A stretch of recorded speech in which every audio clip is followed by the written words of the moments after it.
الله من الشيطان الرجيم.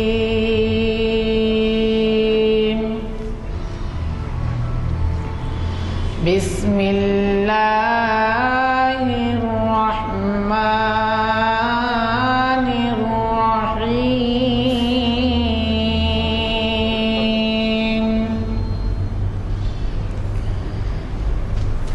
إذا زلزلت الأرض زلزالها وأخرجت الأرض أثقالها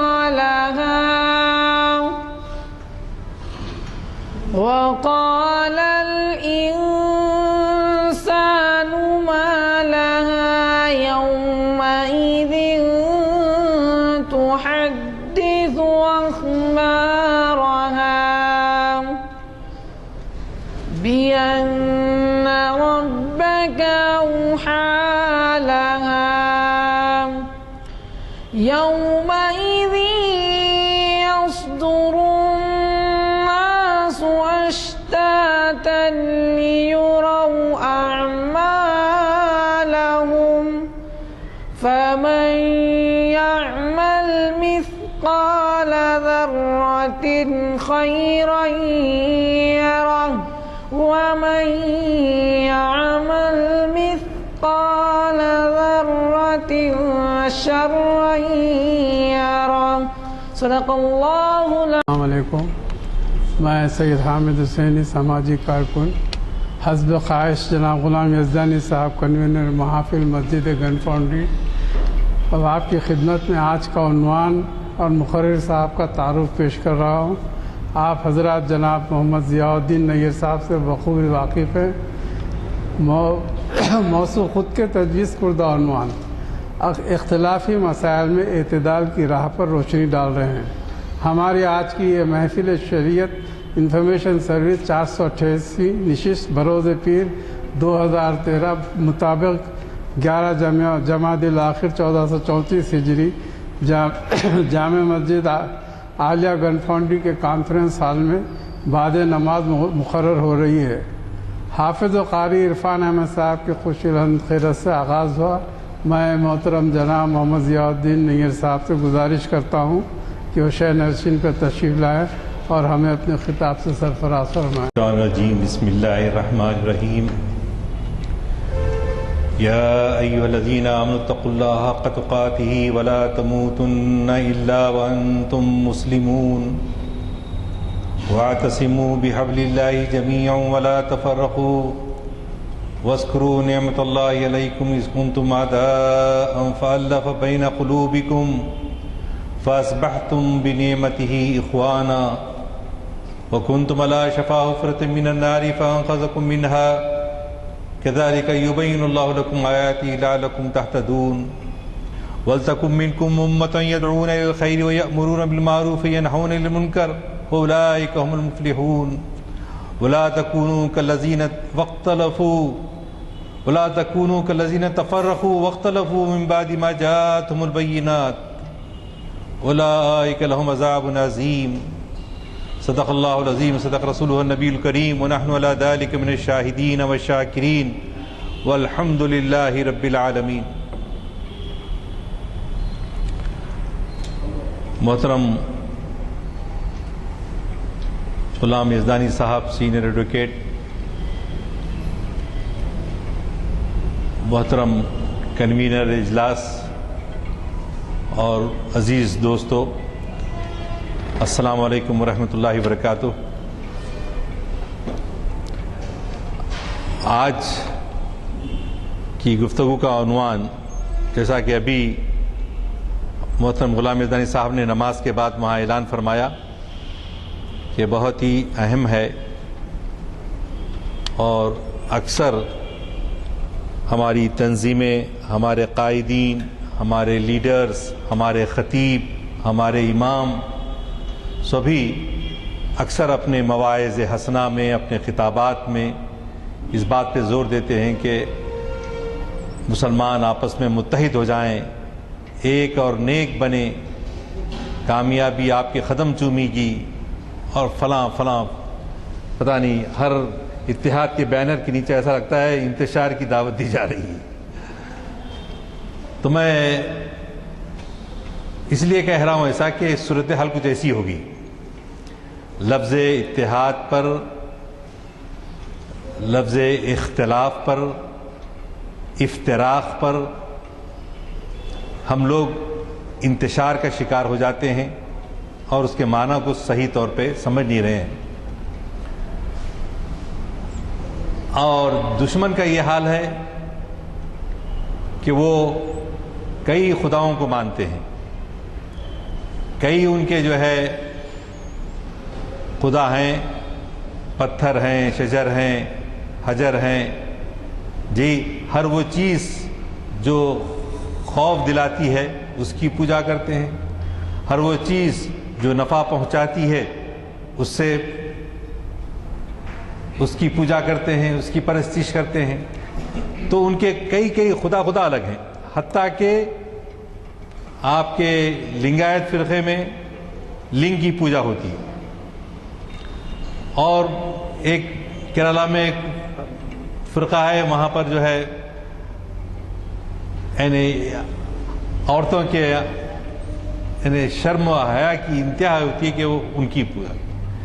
تو بظاہر جو چیز ان کو نظر آتی ہے سب اسی میں وہ اختلاف رکھتے ہیں، لیکن اس کے باوجود بھی دے آر یونائٹڈ، آپس میں ملے ہوئے ہیں. اور ہم کو جو دعوت دی گئی قرآن پاک میں بار بار کہا گیا، اور دراصل ہمارے پاس اختلاف ایک رحمت بھی ہے. آج کی گفتگو میں جہاں میں آپ کو اتحاد کی دعوت دے رہا ہوں، اختلاف کرنے کے سلیقے کے بارے میں بھی بات کر رہا ہوں.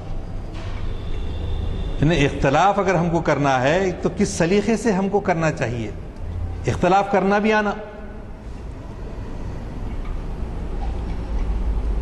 ایک مرتبہ آپ لوگوں نے پڑھا ہوگا، بچے بھی پڑھے ہوں گے، کہ ایک صاحب وضو کر رہے تھے. وضو کرتے وقت اکثر ہم لوگ بھی دیکھیں نا، کدھر کا پنڈلی سکھی ہوئی رہتی، جلدی میں رہتے، آخر وقت میں آتے تو وضو کرے تو گڑبڑ ہو جاتی.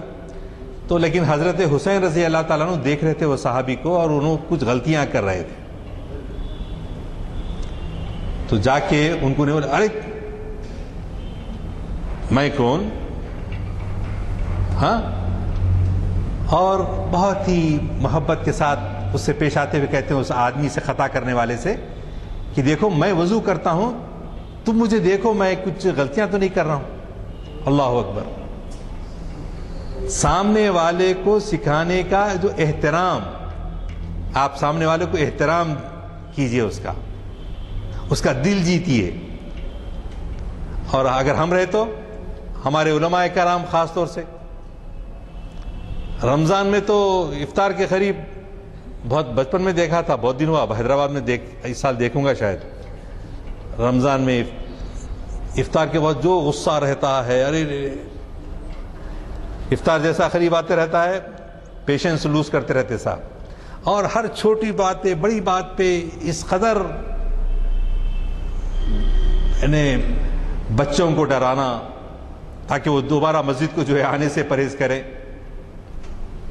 ایسا نہیں، بلکہ محبت کے ساتھ. حضرت خواجہ معین الدین چشتی رحمۃ اللہ علیہ اجمیر راجستھان کے لوگ آج بھی آپ دیکھیں گے انتہائی اوجھل قسم کے، ہر بات پہ لڑ بھڑنے والے. تو چنانچہ ایک غیر مسلم اپنے لباس کے اندر خنجر چھپایا ہوا اور آپ کو قتل کرنے کے ارادے سے حاضر ہوا. اللہ نے آپ کا معجزہ سمجھیے کہ آپ کو اس بات کا ادراک ہو گیا کہ مجھے ایک شخص قتل کرنے کے لیے آیا ہے. اس کا خیر مقدم کیا، بلایا، بٹھایا، بولے کہ تم جس ارادے سے آئے ہو کر گزرو، تم جس ارادے سے آئے ہو کر گزرو، قتل کرو. تو وہ پریشان ہو گیا، سٹپٹا گیا کہ بھئی ارے کیسے معلوم ہو گیا، کیا ہو گیا. تو پھر اس کے ساتھ بڑی محبت سے آپ پیش آئے. قاتل جو قتل کے ارادے سے آیا ہے اس کے ساتھ بڑی محبت کے ساتھ پیش آئے تو وہ وہاں رام ہو گیا. یعنی رام انہی کہ بس مسلمان ہو گیا اور مسلمان ہو کر اس نے ایسی توبہ کی پھر جو ہے وہ نیک راستے پہ چل پڑا. تو ایسے سینکڑوں واقعات آپ کو تاریخ اسلام میں روز اول سے ملتے آئے ہیں. اور دوسری بات یہ ہے کہ عام طور پہ ہمارے معاشرے کے اندر، ہماری سوسائٹی کے اندر خصوصاً اور بالعموم کسی بھی سوسائٹی کے اندر دو گروہ جو ہیں بڑے ذمہ دار ہیں وہاں پر امن قائم کرنے کے لیے، صحیح گائیڈنس دینے کے لیے. ایک تو ہوتا ہے حکمراں طبقہ اور دوسرا ہوتا ہے علماء کا طبقہ. علماء سے مراد میں صرف دینی عالم کو نہیں کہہ رہا ہوں، یہاں پر میری مراد ہمارے سب لیڈرشپ. آج کل کانسیپٹ آف لیڈرشپ بہت چلا ہوا ہے، پرسنالٹی ڈیولپمنٹ کی باتیں کی جاتی ہیں اور وہاں پر ہمارے اساتذہ کرام ہم کو بتاتے ہیں کہ بھئی کس طرح سے جو ہے لیڈرشپ آپ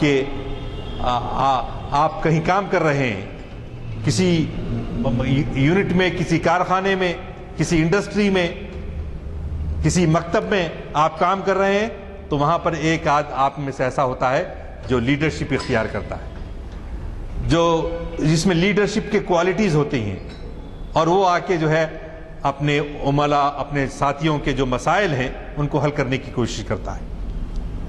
تو leadership concept is not just political leadership. Political leadership ہم بہت زبان تک وہی سمجھتے آئے، لیکن اب جو ہے ہر چیز میں، سماجیات میں، سوسائٹی کے اندر. اب قبلہ جو ہے آپ کا سیاست میں بھی رہے آپ، لیکن مثال میں دینے سے مجبور ہوں کہ اب آپ واکرز ایسوسی ایشن ہے، اس کے لیے کتنی محنت، جد و جہد، ایک خیر کا کام کے لیے لوگوں کو جمع کرنا بغیر لیڈرشپ کے نہیں ہوتا. یہ سب کا صلاحیت ہونا پڑتا ہے. اسی طرح امام جو ہوتا ہے مسجد کا، خطیب جو ہوتا ہے، ایک پورے جو سامعین ہوتے ہیں، جو حاضرین ہوتے ہیں، جو مصلیان کرام ہوتے ہیں، ان کی ذہنی تربیت کرتا ہے، ان کے لیے ایک اپنا کردار، ایک نمونے کا رول ادا کرتا ہے. وہ ایک آئیڈیل ہوتا ہے. اگر ہمارے آئیڈیل ہی بگڑے ہوئے ہوں، چاہے وہ ہمارے حکمراں ہوں، چاہے وہ ہمارے خلفاء ہوں، چاہے وہ ہمارے بادشاہ ہوں، چاہے وہ ہمارے ڈیموکریٹک جہاں پر تولا نہیں کرتے، گنا کرتے ہیں، وہ معیار اگر ہے تو آپ کیسے جو ہے معاشرے کے اندر ایک پرامن ترقی پذیر معاشرہ تشکیل پا سکتا ہے؟ بتائیے آپ. جبکہ ہمارے جو لیڈر ہیں سو کالڈ، ان کا رویہ مختلف ہو. تو یہ دو عناصر، ایک تو حکمراں اور دوسرے علماء دین خاص طور سے ہمارے جو ہے ذمہ دار ہیں ہم میں اختلافات پیدا ہونے کے، ہم میں لڑنے جھگڑنے کے. عموماً اختلاف کے ساتھ ہی اسلام میں جو ہے بات آتی ہے. تو اب آپ جو ہے نماز سے شروع کرتے. نماز میں پورے میں ذمہ داری کے ساتھ آپ سے عرض کر رہا ہوں، حضور اکرم صلی اللہ علیہ وسلم اوپر بھی ہاتھ باندھے، ناف پہ بھی ہاتھ باندھے، ہاتھ چھوڑ کے بھی کھڑے رہے، آمین بالجہر بھی بولے، اور جب تشہد پڑھنے کے لیے بیٹھے تو پیر کبھی جو ہے بچھا کر بھی رکھے، کبھی ایڑی کھڑا کر کے بھی رکھے، اور کبھی اقامت میں 2 مرتبہ اشہد ان لا الہ الا اللہ کہا گیا، 4 مرتبہ اللہ اکبر کہا گیا، اشہد ان محمد رسول اللہ 2 وقت کہا گیا، کبھی 1 وقت بھی کہا گیا. اب ہمارے پاس اللہ اکبر، بعض صاحبین تو کھڑے ہو جاتے بازو، ان سلام پھرتے ساتھی اس کی تنبیہ کروں گا. حضرت آپ ٹوپی پہن کے نماز پڑھے, آپ کی نماز نہیں ہوئی. چلو صادر فیصلہ. حضرت آپ کا پیجامہ ذرا پیڑھلیوں سے لٹک رہا, ذرا برابر نہیں ہوا, آپ کی نماز نہیں ہوئی.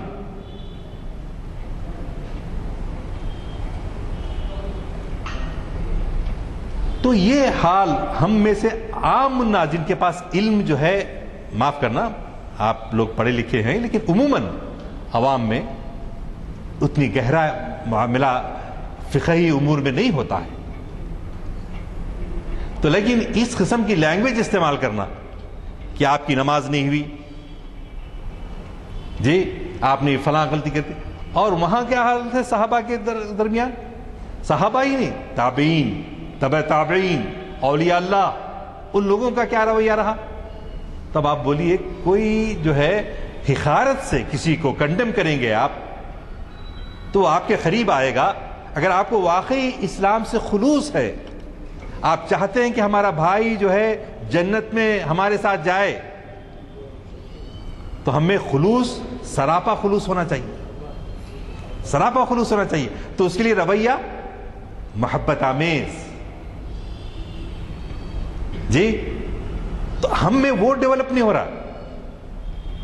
ہم میں تو یہ بات کہی گئی کہ المؤمن اخو المؤمن, مومن مومن کا بھائی ہوتا ہے. انما المؤمنون اخوہ, بلا شبہ سارے مسلمان آپس میں کیا ہے؟ بھائی بھائی ہیں. قرآن کہہ رہا ہے, قرآن کا فرمایا ہوا نص ہے, اور سنت متواتر جس کی رسول اکرم صلی اللہ علیہ وسلم نے تواتر کے ساتھ جس پر عمل کیا ہے, وہ کیا بن جاتا ہے؟ نصوص میں سے بن جاتا ہے, نص. اب وہاں کسی فقیہ کا فتویٰ نہیں چلتا, وہاں امام شافعی سے بھی اختلاف کر سکتے, امام اعظم ابو حنیفہ رحمۃ اللہ علیہ سے بھی کر سکتے, امام احمد حنبل سے بھی کر سکتے, امام مالکی سے بھی کر سکتے.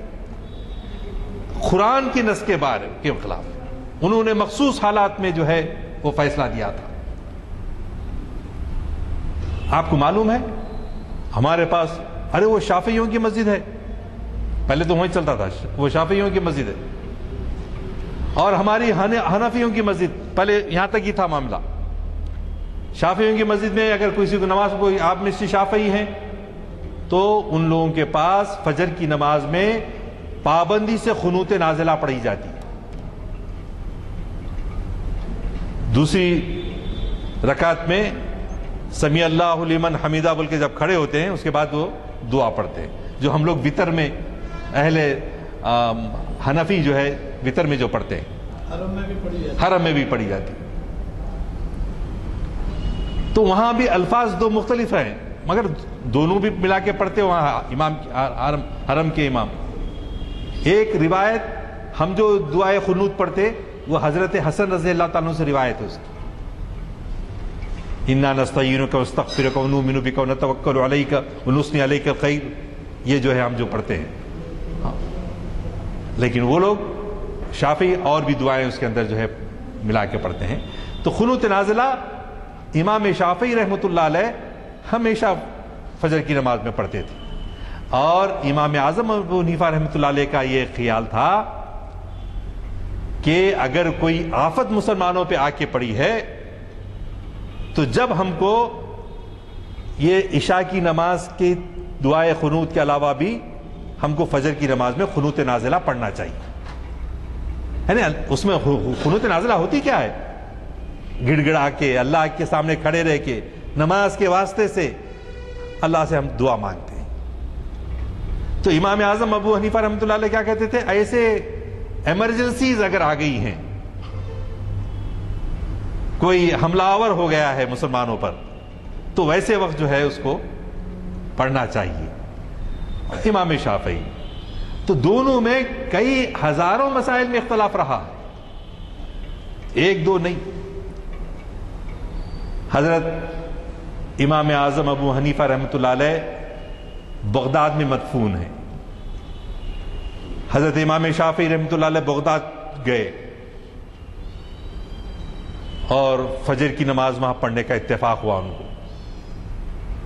اللہ اکبر، کیا وسیع النظری تھی ان علماء کے اندر. انہوں نے فجر کی نماز میں جو پابندی سے قنوت نازلہ پڑھتے تھے نہیں پڑھی.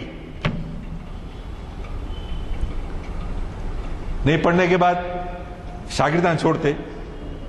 شاگردان بولے ارے حضرت کیوں نہیں پڑھے صاحب، مرشدنا آپ کیوں نہیں پڑھے؟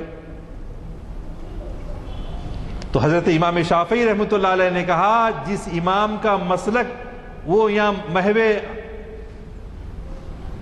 خوابگاہ ہے اور ان کی میں قربت میں ہوں، مجھے حیا آتی ہے کہ میں ان کے مسلک سے ہٹ کے جو ہے آتا.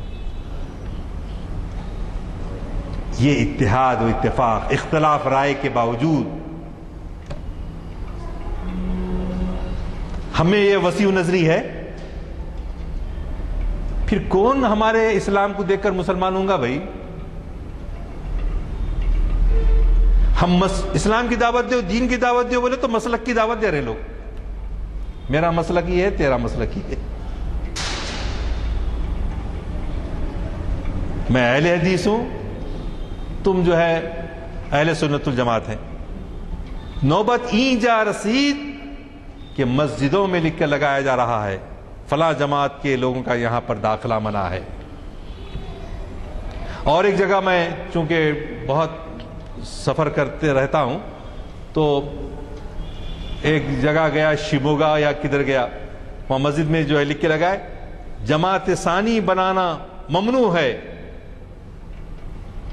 یہاں کوئی جماعت ثانی نہیں ہوگی. یہ بھی اس کے ساتھ اگر کوئی ظہر کی نماز ہو گئی، سفر میں لوگ گزر رہے راستے سے اور 2 سے زیادہ 3 لوگ ہیں، جماعت کی نماز پڑھے تو سمجھ میں جو آتی سو بات ہے. اجتماعیت کی دعوت دیتا ہے اسلام. آپ لگا دیے کہ نہیں یہاں پر وہ نماز نہیں پڑھنا. اب اس میں حکمت کیا ہے؟ حکمت یہ ہوگی اگر اہل سنت الجماعت نماز نہیں پڑھو بول رہے دوسری جماعت، تاکہ لوگ پابندی سے وقت مقررہ پر آ کر پہلی جماعت میں ہی نماز پڑھ لیں. میں پورے گریسفلی آئی گیو دیم مارکس.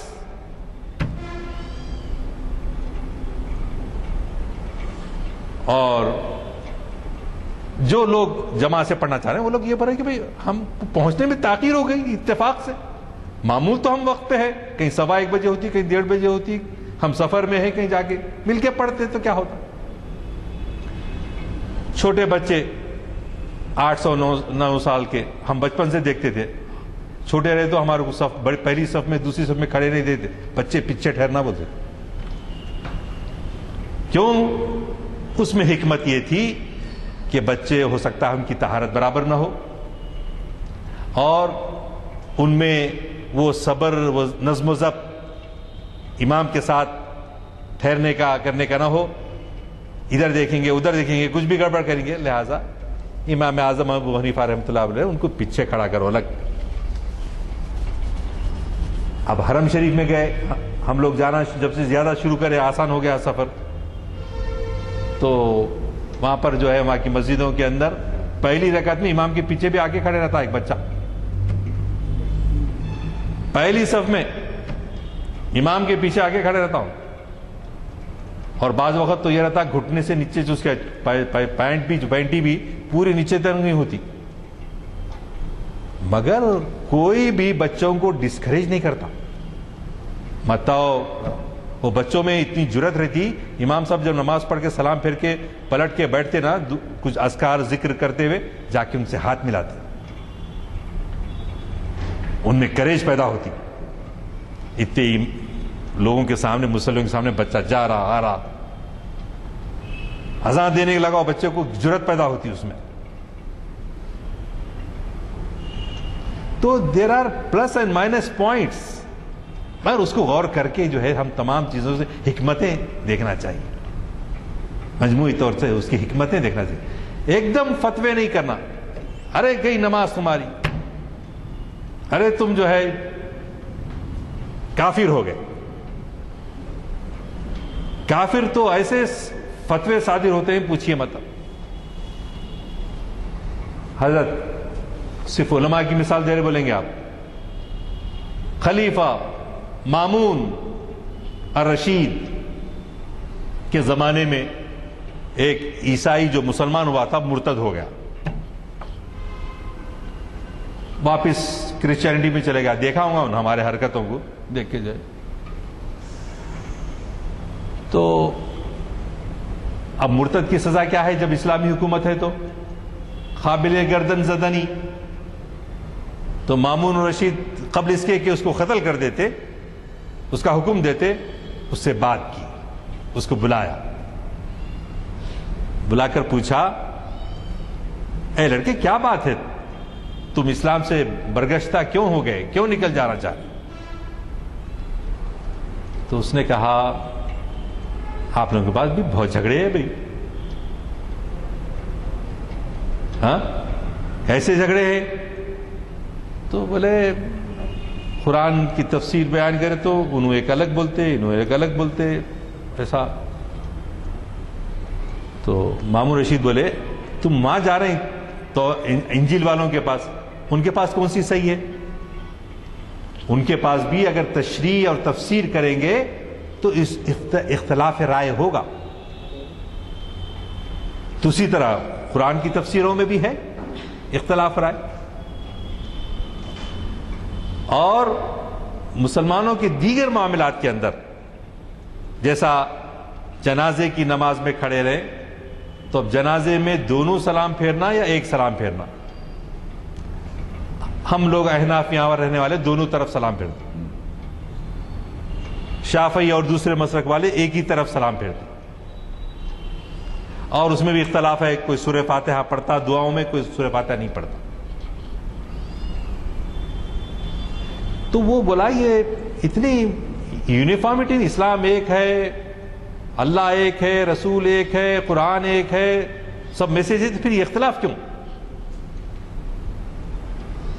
تو مامون رشید نے سمجھایا کہ جہاں تک کتابوں کی تفسیر و تشریح کا جو تعلق ہے اس میں مختلف انسان ہیں، مختلف رائے ہو سکتی ہیں. ایسا تو نہیں ہے کہ لائن سے فرض کرو یہاں پر گاندھی جی کا مجسمہ رکھے، نہرو کا رکھے، پٹیل کا رکھے، میں مفروضہ بول رہا ہوں بھائی، تو یہ سب کو رکھنے کے بعد ان کے سامنے کر بولے اختلاف، تو کچھ حرکت ہوتی کیا ان سے؟ نہیں ہوتی، کیونکہ وہ مجسم ہے. لیکن انسان جو چلتا پھرتا زندگی جس سے ہے اس میں اختلاف رائے ہونا ضروری ہے فطری طور پہ. اب ہم باہر نکل کے بولیں گے باغ اعظم کی مسجد کو جانا ہے تو میرا اصرار یہ ہوگا کہ ادھر سے جائیں گے. طاہر میاں بولیں گے نہیں صاحب ذرا ادھر سے چلیے، آپ قریب ہوتا. نہیں وہاں پر کچھ رستے میں رکاوٹ ہے، جلوس نکلا ہوا ہے، ادھر سے جانا. تو اختلاف رائے ہوتی، مگر منزل ایک ہے، منزل ایک ہے، اختلاف رائے ہو سکتا ہے. اسی طرح عمل کے بارے میں بھی میں ابھی جو آپ سے کہہ رہا تھا کہ آمین بالجہر بولنا یا نہیں بولنا، 8 رکعت پڑھنا تراویح میں یا 20 رکعت پڑھنا، انٹرپریٹیشن ہے. سہولت جس کو ہے بالکل چھوڑ دینے کے بجائے 8 رکعت پڑھ لو. اب ہمارے پاس ذہنوں میں اتنا بیٹھ گیا ہے کہ 20 رکعت پڑھنا، چاہے اس میں کانسنٹریشن رہو نہیں رہو، قرآن کو سمجھ میں آئے یا نہیں سمجھ میں آئے. ہماری کوشش یہ ہوتی ہے کہ نماز 3 روز میں ختم کر دیا قرآن کا. اب میں پھر وہ فلاں مسجد میں امام اچھے ہیں وہاں جا رہا ہوں. اچھا ہے، جذبہ ہے، ٹھیک ہے، مناسب ہے، جذبے کی میں قدر کرتا ہوں، لیکن اس جذبے کو تھوڑا عقل اور دانشمندی سے کے ساتھ اگر ہم اس پہ غور و فکر کریں کہ تیرا دین نفس شماری، اقبال یہ کہتے ہیں کہ تیرا دین نفس شماری. اسٹیٹسٹکس میں گزرا دو، اسٹیٹسٹکس میرے کتنے رکعتیں ہوئے، کیا ہوئے. ہم بچپن میں شب معراج میں 100 رکعت پڑھتے تھے کھڑے رہے. تو پہلے پڑھتا کہ میں پہلے پڑھتا کہ رکوع میں سجدے میں جا رہے ہیں، اٹھ رہے ہیں، بیٹھ رہے ہیں، کچھ سمجھ میں نہیں آ رہا، مگر 100 رکعت ہو گئی. یہ تیرا دین نفس شماری کہتا ہے اس کو اقبال. Counting, only counting. اور اقبال کہتے ہیں میرا دین نفس گدازی، نفس میں گداز پیدا ہونا. نفس میں گداز اگر نہیں ہے، یہ ذکر نیم شبی، یہ مراقبے، یہ سرور تیری خودی کے نگہباں نہیں تو کچھ بھی نہیں. خودی کیا ہے؟ خودی احساس رب، وہ بندہ جس کو احساس رب، ایمان افروز کیفیت ہوتی ہے اس کی. اور اسی اشعار کے آگے میں وہ بھی کہا نا انہوں نے،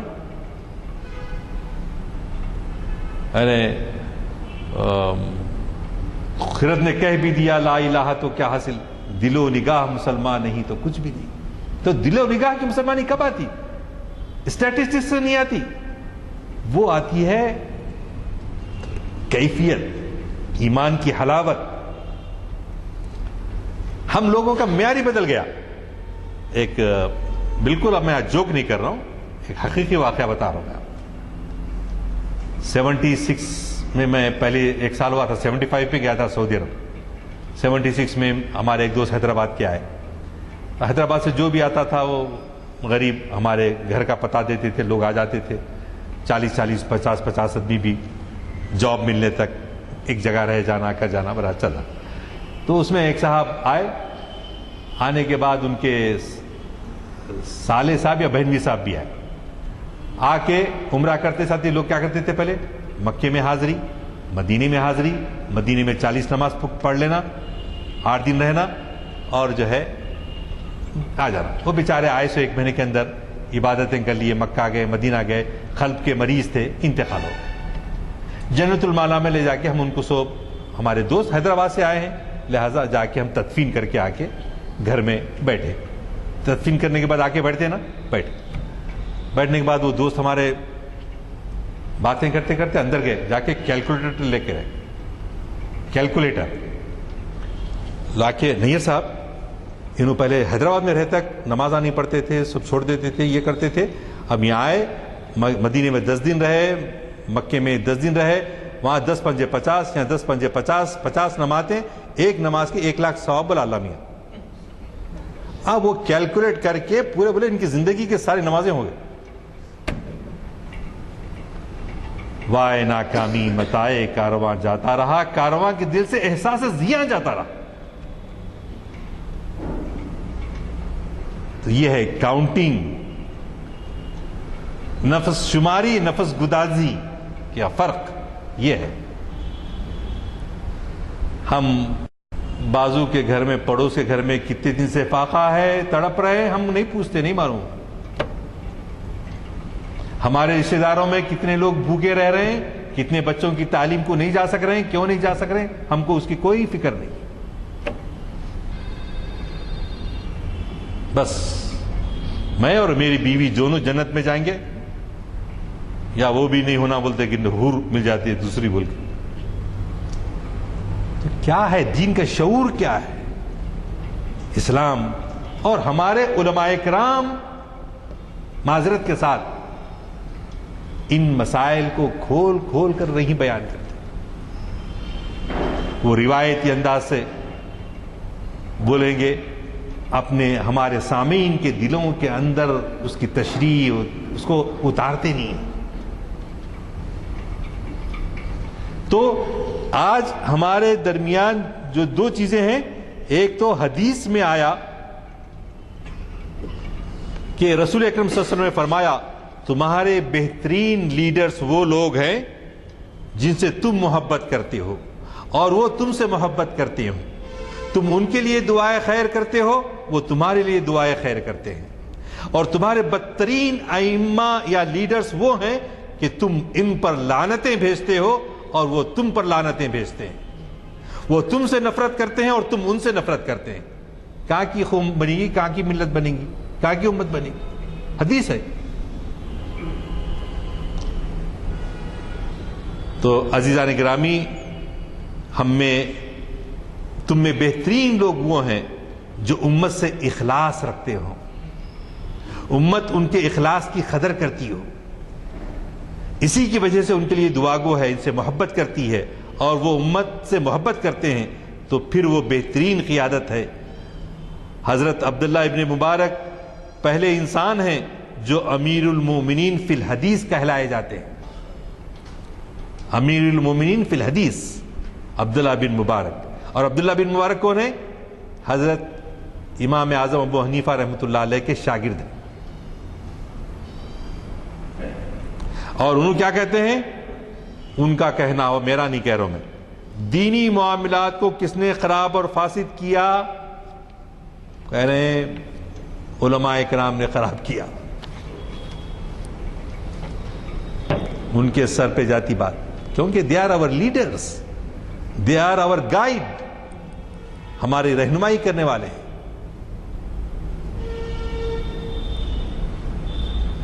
ہاں،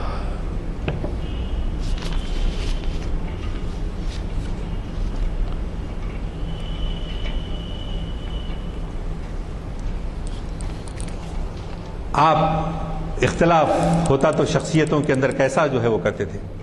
جیسا کہ آپ جانتے ہیں آج بھی دنیا میں مسلمان پوری دنیا میں پاپولیشن کے لحاظ سے نمبر 2 ہیں، کرسچنز نمبر 1 ہیں۔ مسلمانوں میں امام اعظم ابو حنیفہ رحمۃ اللہ علیہ کے فالوورز سب سے زیادہ ہیں، اس کے بعد تھوڑے شافعی کو ہیں، تھوڑے جو ہے حنبلی ہیں، تھوڑے مالکی ہیں۔ سب سے زیادہ امام اعظم ابو حنیفہ رحمۃ اللہ علیہ کے۔ ایک امام تھے شام میں، امام اوزاعی رحمۃ اللہ علیہ، آپ نے پڑھا ہوگا کئی جگہ، امام اوزاعی، وہ اور امام اعظم ابو حنیفہ رحمۃ اللہ علیہ ایک ہی دور کے ہیں۔ ان کو یہ نہیں معلوم تھا کہ امام اعظم ابو حنیفہ رحمۃ اللہ علیہ کے شاگرد ہیں عبداللہ ابن مبارک رحمۃ اللہ علیہ، جن کو امیر المومنین فی الحدیث کہا گیا۔ کسی مسئلے کے بارے میں ان سے لکھ کے پوچھے، اور شاگرد جانتے تھے کہ ہمارے استاد کو انہوں نہیں مانتے، بول کے شاگرد جانتے تھے، عبداللہ ابن مبارک کو معلوم تھا۔ تو انہوں کیا کرے، امام اعظم ابو حنیفہ رحمۃ اللہ علیہ، اوزاعی نے چند سوالات لکھ بھیجے تھے عبداللہ ابن مبارک کو، شاگرد کو۔ تو شاگرد نے کیا کیا، ایک ترکیب سوچی انہوں نے، اپنے استاد کا نام نعمان بن ثابت، امام اعظم ابو حنیفہ کنیت ہے لیکن صحیح نام کیا ہے، نعمان ابن ثابت ہے۔ تو نعمان ابن ثابت کی یہ ان سوالات کے جوابات میں یہ رائے ہے، بلکہ ختم لگا کے، مہر لگا کے وہ بھیج دیے۔ ان کو نہیں معلوم تھا کہ ان کا نام نعمان بن ثابت ہے۔ سن کے بڑے خوش ہوئے۔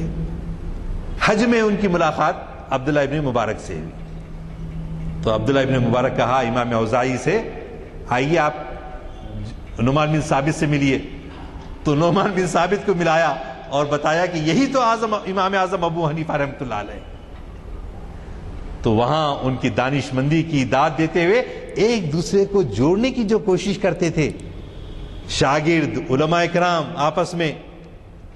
ہمارے پاس بڑی بڑی مجلسوں کے اندر دیکھا ہوں میں، بڑے بڑے لوگ بیٹھ کے، ارے ان کے پاس کیا ہے جی، علم ہمارے پاس ہے۔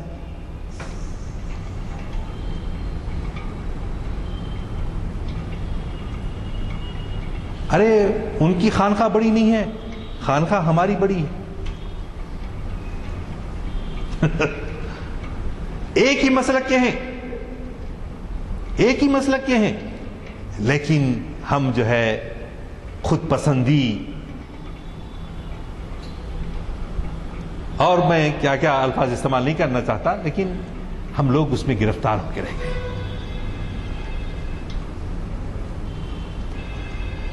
اسی لیے اقبال ایک جگہ کہتے ہیں کہ اگر آپ کے سامنے کوئی ہدف نہیں ہے، کوئی ہدف نہیں ہے تو کیا ہے، میرے سپاہ نا سزا لشکریاں شکستہ صف، میرے سپاہ نا سزا لشکریاں شکستہ صف، وہ تیر نیم کش جس کا نہ ہو کوئی ہدف۔ ہمارا کوئی ہدف ہی نہیں، کوئی گول، کوئی ڈٹرمنیشن، زندگی کا مقصد نصب العین کچھ نہیں ہے۔ پیدا ہو گئے حادثہ کے ساتھ، اب مر جائیں گے، قصہ۔ کیا کہیں احباب، کیا کار نمایاں کر گئے، BA ہوئے، نوکر ہوئے، پینشن ملی اور مر گئے،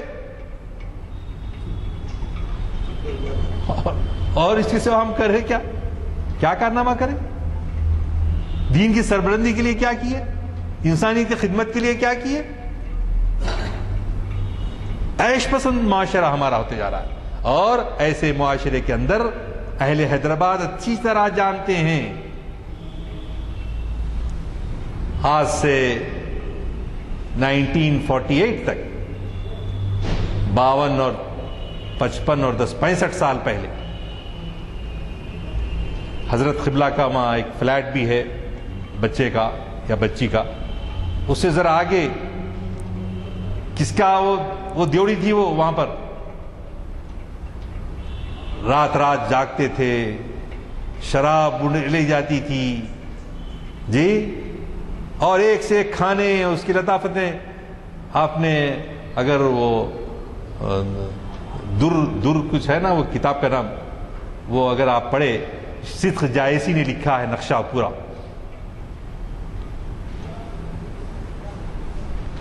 4 بجے تک رات میں جاگنا، صبح میں آ کے دوپہر تک سو جانا 3-4 بجے تک، اور روز کا وہی معمول، اور کس قسم کے مسخرہ پن، سوائے مسخرہ پن کے اور کچھ نہیں، کوئی علمی گفتگو نہیں، کوئی شاعری بھی کیسی انتہائی بیہودہ قسم کی شاعری۔ کہاں ہیں وہ لوگ آج؟ کس جگہ ہیں؟ کیا جواب دے رہے ہیں؟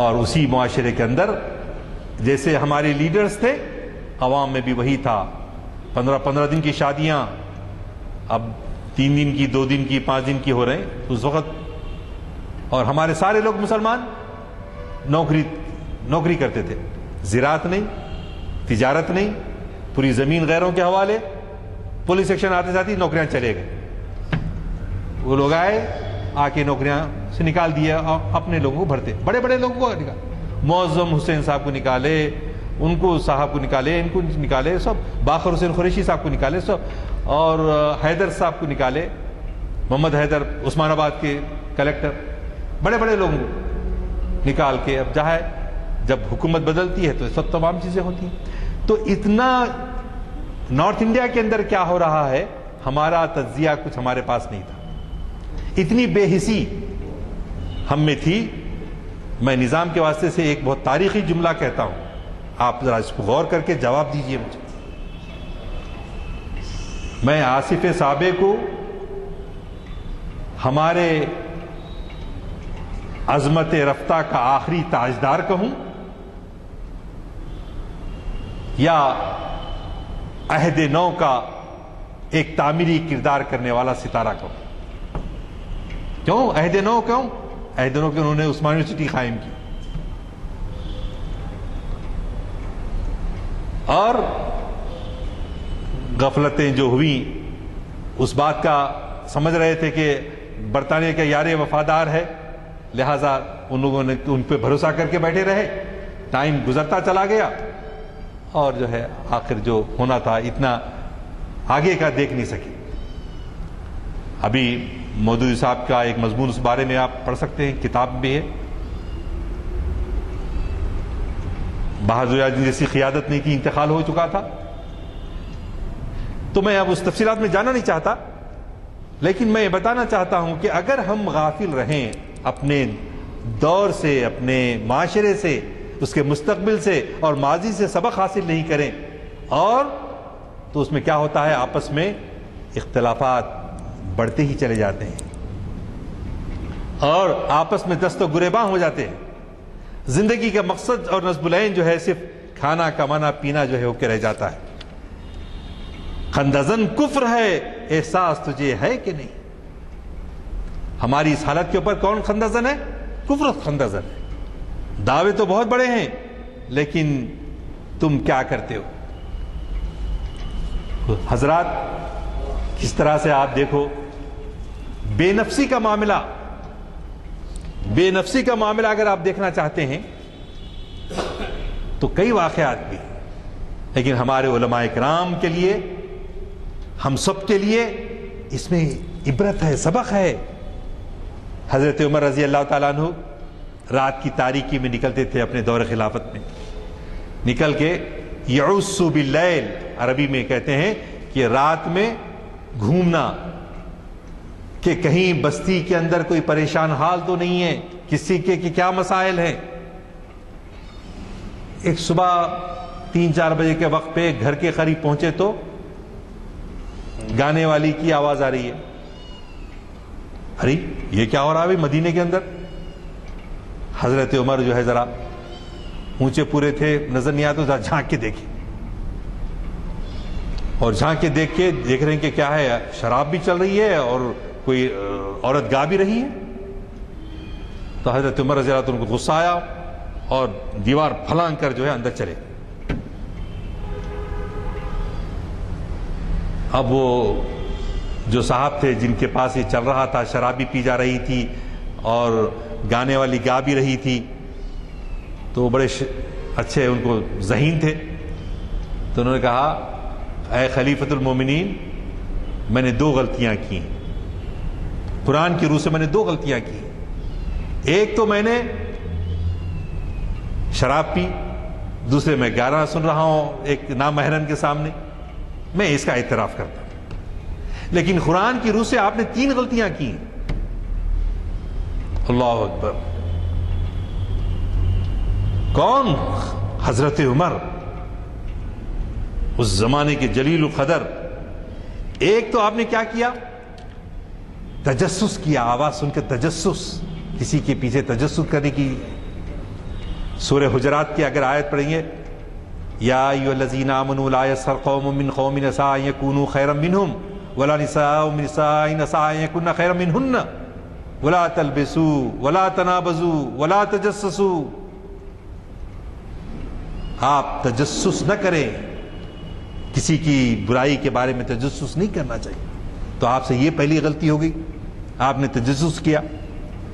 اور سورہ نور میں آیا ہے کہ آپ کسی کے گھر میں بغیر اجازت کے داخل نہیں ہو سکتے.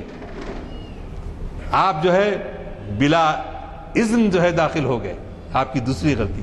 اور تیسری غلطی یہ ہے کہ سورہ بقرہ میں آیا ہے کہ آپ مکان کے دروازے سے داخل ہوں، آپ دروازے سے نہیں ہے، دیوار پھلانگ کر آئے. اللہ اکبر. کیا ہم میں یہ جرأت ہے کسی عالم دین کے سامنے؟ حکمراں تو گئے، نہ عثمان علی خان ہیں، نہ ہمارے صدر جمہوریہ کے سامنے جا کے بول سکتے، صرف ہمارے عالم. آپ ٹوک دیجئے ان کو کسی بات.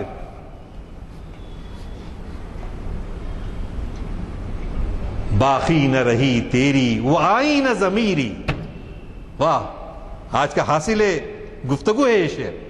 باقی نہ رہی تیری وہ آئی نہ ضمیری، اے کشتہ سلطانی و ملائی و پیری.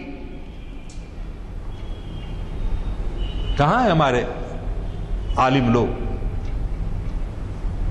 دوسروں کا محاسبہ تو کرتے ہیں، لیکن کیا حضرت عمر کی سنت یہ کیفیت ان کی زندگی میں نظر آتی ہے؟ ہمارے اختلاف بڑھ کرتے ہیں، کیا میرے میں غلطی نکال. تو یہ ہم کو کیفیت کو بدلنا پڑے گا، ہم کو ہر ایک کو اپنا محاسبہ کرنا پڑے گا. تو جبھی اور بھی پوائنٹس تھے لیکن وقت قریب الختم ہے. میں اقبال کی نشار پر اپنی گفتگو ختم کرتا ہوں. منفعت ایک ہے اس قوم کی، نقصان بھی ایک. منفعت ایک ہے اس قوم کی، نقصان بھی ایک. ایک ہی سب کا نبی، دین بھی، ایمان بھی ایک. حرم پاک بھی، اللہ بھی، قرآن بھی ایک. کوئی بڑی بات ہی ہوتے جو مسلمان بھی ایک. وآخر دعوانا الحمدللہ رب العالمین.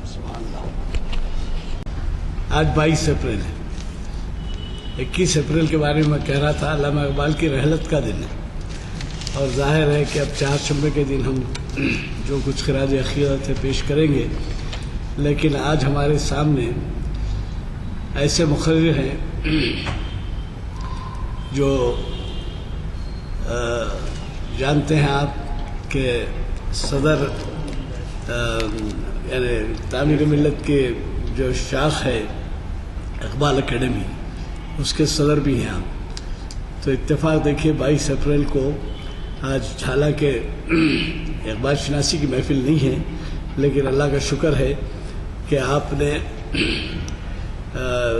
ایسے عنوان سے ہم کو مخاطب کیا جس میں بار بار اقبال کو کوٹ کیا گیا، اور آپ کی تقریر کا اختتام بھی اقبال کے کلام ایک شعر پہ ہوا. ہمیں بڑی خوشی ہے کہ آج ایک اہم عنوان سے ہم کو ایک ماہر اقبالیات کو سننے کا موقع ملا، بڑے عظیم اسکالر کو. تو آپ کے سامنے میں زیادہ عرض نہیں کروں گا، آپ کو اندازہ ہوگا کہ کس قدر اہم نکات کے اوپر انہوں نے توجہ دلائی ہے. بات یہ ہے کہ ایسے خطابات سے ہم کو کچھ نہ کچھ عملاً سیکھنا چاہیے، ورنہ پھر نشستن و گفتن و برخاستن والی بات ہو جائے گی. میں آپ کی توجہ چہارشنبے کے اس عنوان کی طرف توجہ دلانا چاہوں گا، اقبال کی نظم خضر راہ. اور یہ پروفیسر خواجہ ناصر الدین جو ہیں یہ 2-3 مہینے میں ایک آدھ وقت تشریف لاتے ہیں اور بڑے ہی مطالعے سے آتے ہیں. لال و گوہر کھود کر نکال کے لاتے ہیں آپ کے لیے کلام اقبال سے. تو اتنا اہم عنوان ہے. ہمارے نوجوان تو شاید یہ بھی واقف ہوں گے یا نہیں معلوم کہ حضرت خضر علیہ السلام کون تھے. ان کا علامہ کا ایک مشہور شعر ہے جو ہم پہ لاگو ہوتا ہے، خضر کیوں کر بتائے کیا بتائے، اگر ماہی کہے دریا کہاں ہے. تو ہماری حالت اس وقت ایسی ہے اسلام کے سمندر میں کہ ہم وہی مچھلی کا حال ہے جو پوچھتی ہے کہ دریا کہاں ہے. بہرحال آج آپ نے بہت ہی اہم عنوان سے سماعت فرمایا، اور میں آپ کو توجہ دلا رہا ہوں کہ چہارشنبے کے دن علامہ اقبال کا خراج عقیدت پیش کرنے کے برابر ہوگا. 21 اپریل کے بعد کا ہمارا چہارشنبہ ہے، وہ ضرور اپنے ساتھیوں کو لیتے آئیے. اور یہ کہ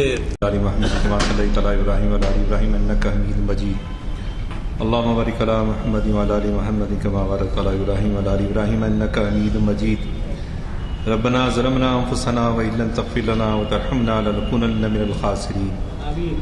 اے اللہ ہم کو آفتوں، مصیبتوں، بیماریوں، حوادث سے محفوظ فرما. اے اللہ علم نافع حاصل کرنے کا شوق عطا فرما، خاص کر ہمارے نوجوانوں کو علم نافع کا شوق عطا فرما. اے اللہ جو بھوکے ہیں ان کو پیٹ پر کھانا کھلا، جو ننگے ہیں ان کو تن پر کپڑا پہنا، جو بیمار ہیں ان کو شفا عطا فرما. اے اللہ ہمارے بزرگ، ہمارے اہل و عیال کے رشتہ داروں میں سے جو لوگ اس دنیا سے پردہ فرما چکے ہیں ان کی مغفرت فرما، ان کے مراتب کو بلند فرما. اے اللہ محسنین قوم علامہ اقبال علیہ الرحمہ کہ اللہ ان کے درجات کو بلند فرما. اے اللہ ہم میں ایسی صلاحیتوں والے لوگ پیدا فرما جو واقعی مسلمانوں کے اور انسانیت کے لیڈر کہلا سکیں. ان تمام دعاؤں کو اپنے فضل و کرم سے قبول فرما. ہماری ان حقیر کوششوں کو قبول فرما، اور اس کے بانیوں کو اور اس کو آرگنائز کرنے والوں کو اللہ جزائے خیر عطا فرما. حاضرین کے نیک خواہشات کو پورا فرما. ان دعاؤں کو اپنے فضل و کرم سے قبول فرما. وآخر دعوانا الحمدللہ رب العالمین.